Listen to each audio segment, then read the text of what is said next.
Now, the theme of your speech is summed up in one of the opening lines where you say that, in your view, this government is engaged in a multi-front war against the traditional liberal conception of freedom of speech. Now, that same criticism was often levelled at John Howard's government, specifically, for instance, over the coalition's attempts to prevent charities, for instance, from criticising the government with gagging orders. I think that's an entirely different issue. When people give money to charities, they expect...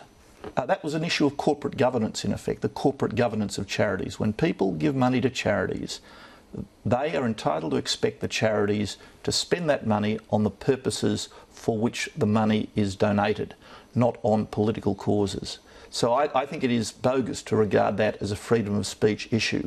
Look at the real assaults on freedom of speech we've had. We've talked at length. Can I just go back to this point? Because John Howard actually threatened to remove the tax-free status of charities and church groups who lobbied for a change of laws, who criticised the government. This is not about how they spend their money. This was specifically aimed, many called it, muzzling the charities and church groups. Emma, it's an entirely different issue. If you want to quote to me the very words that Mr Howard used, that you've paraphrased, then I'll comment on them. But I know what the Howard government's position was, and I think it was the right position.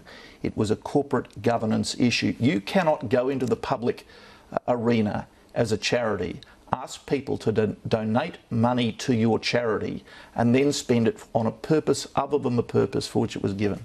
As I understood, this was around the time of the CES going to the Job Network situation where church groups and charities were taking over some of that work.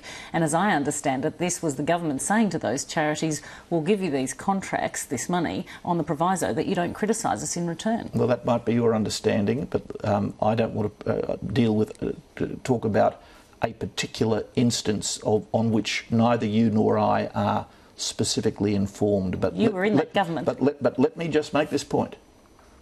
Freedom of speech is about the right of people to express their opinions, about the right of newspapers and the media to carry the expression of opinions, to participate in an unfettered way in the democratic debate. It's not an issue about corporate governance, which the charities issue was an issue concerning.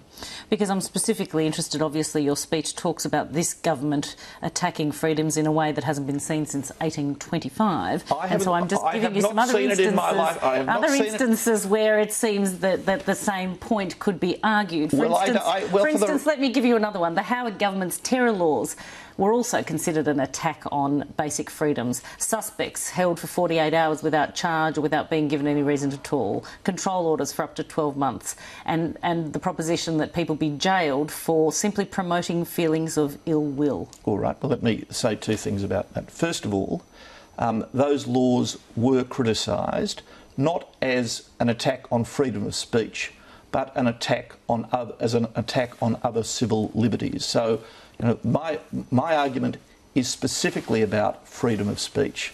It's not a general argument about civil liberty. It's an argument about what I regard as the most important among the civil liberties, and that is freedom of speech. Secondly, as a result of the intervention and the negotiation at that time between people who were then on the government backbench, Mr Malcolm Turnbull, Senator Maurice Payne, Petro Georgiou, me, the original proposals were hedged with very significant safeguards.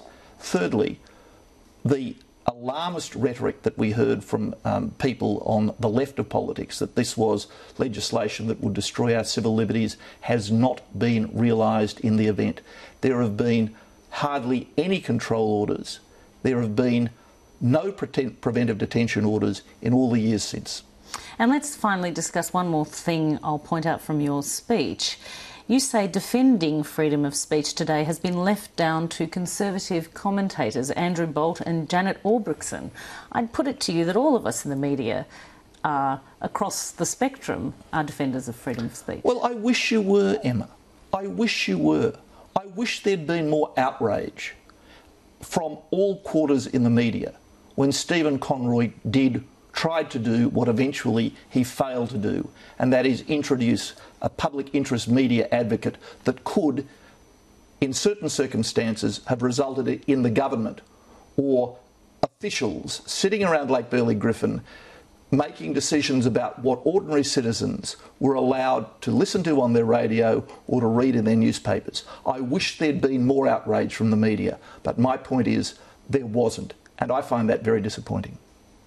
Thank you very much for coming in this evening. Thanks, Emma.